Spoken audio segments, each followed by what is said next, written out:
Westchester County, New York, the mid-1970s. A place of quiet neighborhoods, tree-lined streets, apartment complexes filled with young families, retirees, and working professionals. A place where people left their curtains open. Where neighbors knew each other's names. Where home was supposed to be the safest place you could be. But for nearly 2 years, women throughout Westchester County would live under a pretty dark shadow. Not because of a serial killer, not because of a burglar, but because of a predator unlike anything the area had seen before. A man who stood outside windows in the darkness. Oh. A man who watched. A man who waited. And then fired steel-tipped darts, okay, at unsuspecting women inside of their home. More than 20 attacks. 22 to be exact. Wow. 22 darts. Individual accounts of darts being shot through women's windows. That's insane. Okay. Insane. At least one victim was left permanently injured. Nobody died. She almost did. A massive investigation. No arrest. No conviction. No answers. This is the story of one of New York's strangest unsolved crime sprees. Yeah. The case of the Westchester Dartman.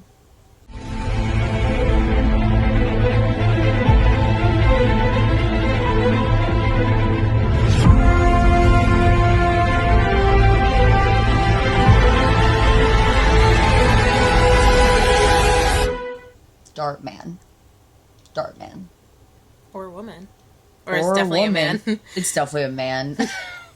No woman is doing this. Maybe, I mean, whatever. It was definitely a man. What's up, guys? Welcome to Crime Snob podcast, where every Monday we dive into some of the most twisted local true crime stories. My name is Sandra Goriello. And I'm Alice Grelly, and today I'm going to be telling us a story. And it's actually a story that connects to the last 2-part series that Sandra did. Which is so we don't tell each other the stories that we do, so it's actually so bizarre that our stories We're connected mentally, spiritually, emotionally. Seriously, what are the chances of that? I know, I was absolutely floored. When I told you. And then Yes. we kind of realized that maybe we should be telling each other what stories we're writing about so that we don't double write a story. We're getting a bit more organized, no worries. We're getting there, guys. We're getting there. We're getting there. Okay. Okay. The earliest attacks seemed isolated. Almost unbelievable. In October 1975, a woman in Yonkers was sitting near a window inside her home. An ordinary evening. Nothing seemed unusual. Then she heard a sharp crack. A steel dart through her window screen. Oh my god. It struck the wall behind her. So it didn't hit her? No. Thank God. Had she been sitting a few inches differently, though, the dart absolutely might have struck her. Police were puzzled. Who would do something like this? Why? At first, there were very few answers. But then another attack occurred. And another, and another. Each one involving a dart. Each one targeting women. Each one taking place while victims were inside of their homes. What initially seemed random began to look deliberate. Investigators started comparing reports, and what they found was disturbing. The victims were almost always women, usually alone, usually hanging out near a window. Were all of these cases in Yonkers, or was it up and down Westchester? All throughout Westchester. Okay. I list all of the towns, but literally everywhere. Gotcha. Someone wasn't firing darts at random houses. Someone was selecting targets, and someone was watching. Creepy. Very creepy. The attacks spread across Westchester County. Yonkers, White Plains, Eastchester, Greenburgh, Dobbs Ferry, Tarrytown, and New Rochelle. Okay. Which I do feel like are all, like, just kissing each other. Right. They're very, very lower close. Westchester. Totally. Mm-hmm. The geographic range made the investigation even more difficult because even though those places are all close together, they're all very different they do not places. share like jurisdiction, unfortunately. The offender was not tied to just one neighborhood. He was not staying in just one community. He seemed comfortable moving throughout the county. And because the attacks often occurred at night, witnesses were scarce. Imagine sitting in your living room, reading a book, watching television, talking on the phone, and then suddenly hearing a large pop. A window rattles. A steel dart comes flying through the darkness. That is terrifying. The attack only lasts seconds, and the offender is gone before anyone realizes what happened. I have a stupid question. I'm thinking of like darts, like when you play at like a Correct. bar. That's what it is? Like a Essentially, So yes. he's just throwing these heavy darts? Yes. No, it's... I go into that later, but Okay. there was... He was not throwing them by hand. He Gotcha. was throwing like them launching them by something. with like a device of Okay, some kind. okay. Whether it was like a gas, device or like an air. Gotcha. I don't know. Okay. Yeah. So I'm like trying to make it make sense in my head. I'm like, what in the world? It's like he's shooting But it's a the dart. darts with something. Okay. Yeah, but they're steel metal tipped darts. So like that could really inflict some serious damage if it actually hit a person. 100%. Yeah. The attacks only last seconds, and the offender is gone before anyone even realizes what's happened. No conversation, no confrontation, no opportunity to identify him. Only fear and uncertainty. And I don't think that whatever he's using to shoot the darts makes much noise either. So even if it was from a far distance, like, It's not like I a gun don't think pop. that someone that is near him would hear a noise. Right. Or at least not a distinguishable noise like a gun or something like that. Okay. Of all of the known victims, one woman came closest to becoming a homicide statistic. It was June 23rd, 1976. She was inside her Greenberg home when the attack occurred. Exactly what she was doing in the moments before the dart struck has largely been lost to history. What remains is the outcome. A steel dart entered her neck.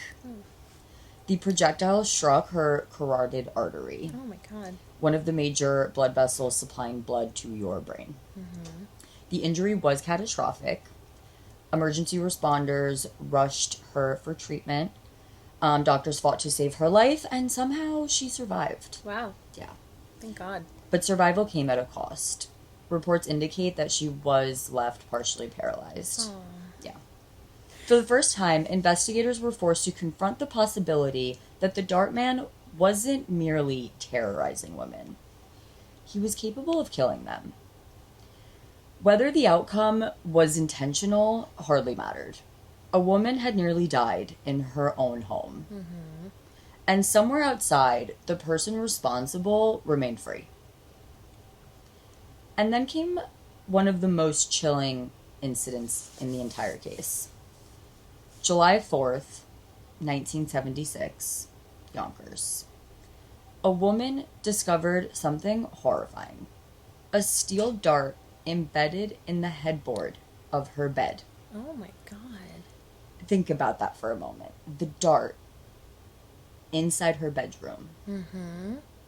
Which I guess this was the first time it was in an actual bedroom and not in, like, the living room. Or something. Mm-hmm. Inside her bedroom, buried in the exact place where her head would be if she was in that bed. Investigators couldn't determine exactly when it had been fired, only that it had come through a window. And only that if circumstances had been slightly different, the outcome could have been deadly. For many residents reading about the incident, this was the moment everything changed. The Dartman wasn't just targeting homes. Wasn't just a random person shooting darts randomly throughout windows. He was now invading bedrooms. The most... Sorry, not to cut you off, but was her bedroom on a main floor, or... I don't know. That's so interesting. I don't know. But... This guy's scaling buildings now? Or a tree. Or, yeah, like... Yeah. Wow. Which I don't even think that would be that... Far-fetched. Yeah. Or even, a neighboring home or whatever. Right. Like a roof or something, you know. Or, I don't know how far these, I'm assuming pretty far. Right. Imagine he, like, lived across the street and, like, fired from his own window or something. Yeah. Wow. I wouldn't even put it past him, because I don't think for a while anyone really was that concerned. Like, it's very unusual, but Right. I don't really know if they knew what to make of it until it started to escalate, and obviously people started connecting the pieces, you know. Right. He was invading bedrooms, the most private spaces imaginable, and suddenly nowhere felt safe, not even while you're sleeping. So who was the Dartman? As attacks continued, investigators worked desperately to understand the offender. The weapon itself provided some clues. The darts were not being thrown by hand, they were fired. The weapon used in the attacks was determined to be hand-pumped or gas-powered. The darts were feather-ended, steel-tipped, and .177 caliber in size. So, like, that's a pretty thick dart. Yeah. No fingerprints or other reliable leads were found. The darts could penetrate screens, walls, furniture, and human flesh. Behavioral experts were consulted, and their conclusions were unsettling. The attacks appeared targeted. The victims were overwhelmingly female. Nothing was stolen. There was no apparent financial motive. John DeLeo, who headed the investigation, believed the attacks were maybe sexually motivated. Oh. Which, this is really, like, makes my skin crawl, but this is a direct quote from him. "It is an act against women, the inflicting of pain." The psychologist compared the penetration of the dart to intercourse, which, like, I see the connection. I don't like it, but yeah. So twisted. Yeah. So the attacks appeared to provide the offender with a sense of power, control, and domination. The Dartman didn't need physical contact. The act itself may have been the reward for him. If true, it suggested a deeply disturbed offender. One who gained satisfaction from terrorizing women from a distance.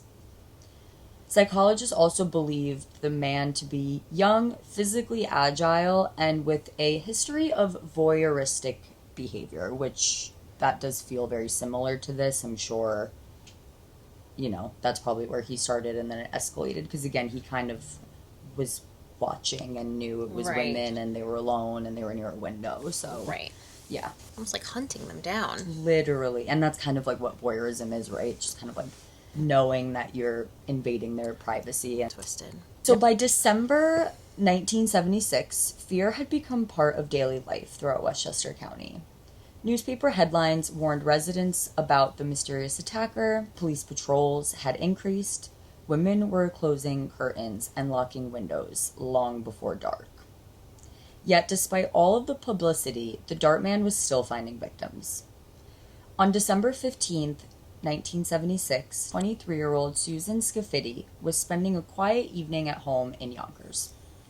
She was not out late at night, she wasn't walking through a parking lot, she wasn't doing anything most people would consider dangerous. She was sewing a dress. Oh. Imagine the scene. A young woman sitting in her living room, focused on the fabric and the thread. A completely ordinary evening. Then suddenly, a steel dart came crashing through a bathroom window. Oh my god. Within seconds, Susan realized she had been hit. Oh no. The dart struck her thigh. Pain, shock, confusion, and perhaps the most terrifying realization of all, that someone had been outside her home, watching her, close enough to take aim, close enough to fire, and to hit her. Through a bathroom. She wasn't even in the bathroom. That's crazy. Yet gone before anyone could identify them. For investigators, Susan's attack reinforced something they had already begun to suspect. The Dartman wasn't choosing victims because of who they are. He was choosing them because of where they were, and because they were there. Because they were visible, and they were vulnerable, and he could. Do you think he was just kind of like wandering and then he'd be like, oh. Like opportunistic? Yeah, yes. I don't think he I don't know. I do think it was an kind of at opportunistic. random. Yeah, If like he let saw me the just opportunity, he seized it. yeah, like walk around, see What see a who's creep. in the windows. The Yeah, hell? so and the randomness made the attacks even more frightening. Because if Susan could become a victim while suing a dress in her apartment, then any woman in Westchester could become a victim too. Yeah. So Susan was one of the only victims that was actually named. Oh, okay. There wasn't, I don't know if because of the, like level of seriousness of the attacks. Right. They really didn't name many names, but there Gotcha. was 22 attacks. I'm not going to go through all of them, but these are just the ones that had names that were notable. Gotcha. Yeah. Okay. By now, fear was spreading throughout the county. Women Rightfully began so. closing curtains before sunset, blinds stayed shut. Residents checked windows before going to bed. People watched shadows outside their homes differently.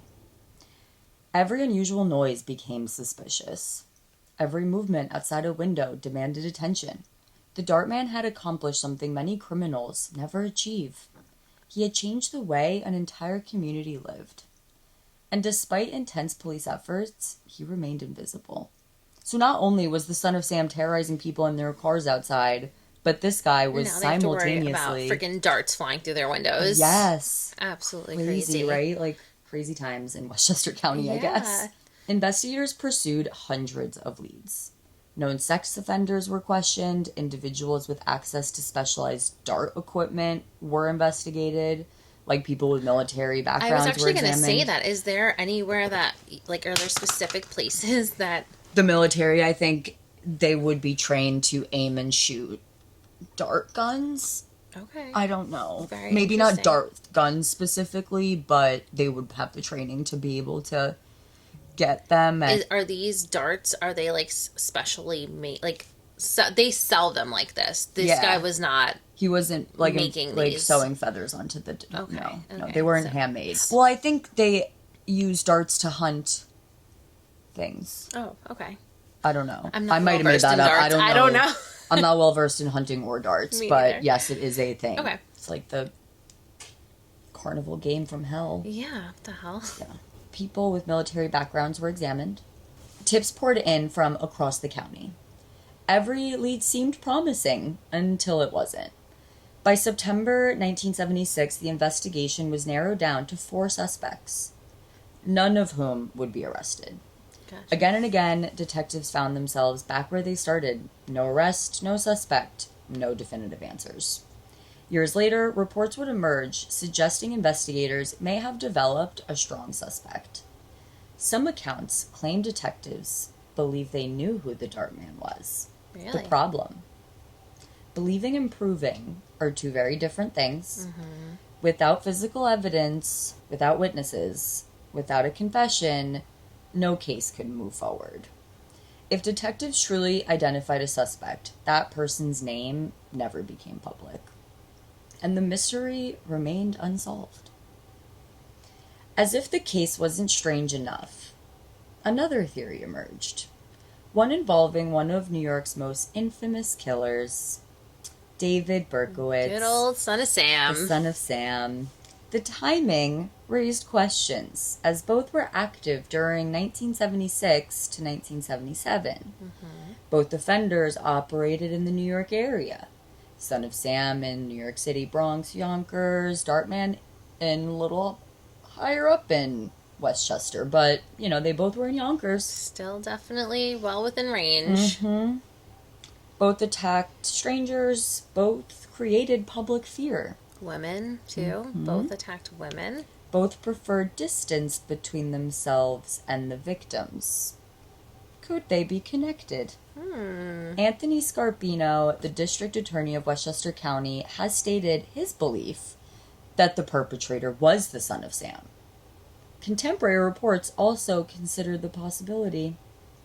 Others rejected it entirely. No evidence ever definitively linked Berkowitz to the Dartman attacks. It's like purely conjecture. And several researchers have pointed out reasons to doubt the theory. Okay. Lawrence Klausner, author of the 1981 book Son of Sam, dismissed the claims as yellow journalism. Still, the speculation persists because when a case remains unsolved, theories have a way of filling the void. Then, just as mysteriously as the attacks began, they stopped. No dramatic arrest, no shootout, no public announcement. Nothing. One day the Dartman was active, and the next he wasn't. That's so weird. And he never returned. So strange. Investigators were left with the question that remains unanswered nearly 50 years later. Why? Yeah. Did he move? Did he die? It's crazy that he could still potentially be alive today, depending on how old he was or she was when He or she. when they did this. Yeah, right? Like, was he arrested for another crime? Or did he simply decide he was over it? He was finished. He's moved on. He's like, right, I did 22, and now this is boring. Right. Nobody knows. We'll never know. So weird. And because nobody knows who he was, every possibility remains on the table. Maybe it was a cult at the Untermeyer I was Park. going to say, I mean, there's so many theories of the Son of Sam operating through a cult and, like, there being multiple people involved. And what if this man, if he wasn't maybe the Son of Sam, maybe he was a friend of his? Yeah, like David would always say, there's sons of Sam. There's multiple of us out there. Like, there's reports of him saying that from jail. So what if this guy was linked in one way or another? Oh, and that's it. Right? No one ever knew. That was it. That's it? Today, most people in Westchester have never even heard of the Dartman. I'm going to be honest with you, I did not. Did you? I've heard of Son of Sam. I didn't know the details. I've never heard of the Dartman. So that I've heard of the Dartman, but I didn't know the details. Son of Sam I knew a little bit more about. Yeah.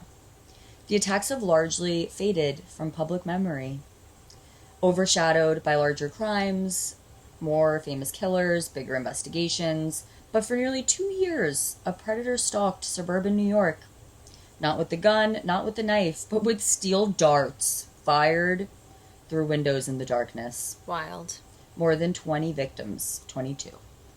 A woman left permanently injured. Countless residents living in fear. And no one ever held accountable. Who was the Westchester Dartman? Why did he target women? And what finally caused him to stop? Those questions remain unanswered, and perhaps they always will. Because somewhere in the shadows of Westchester County history lies one of New York's strangest unsolved mysteries. And after all of these years, the man behind the darts remains unknown.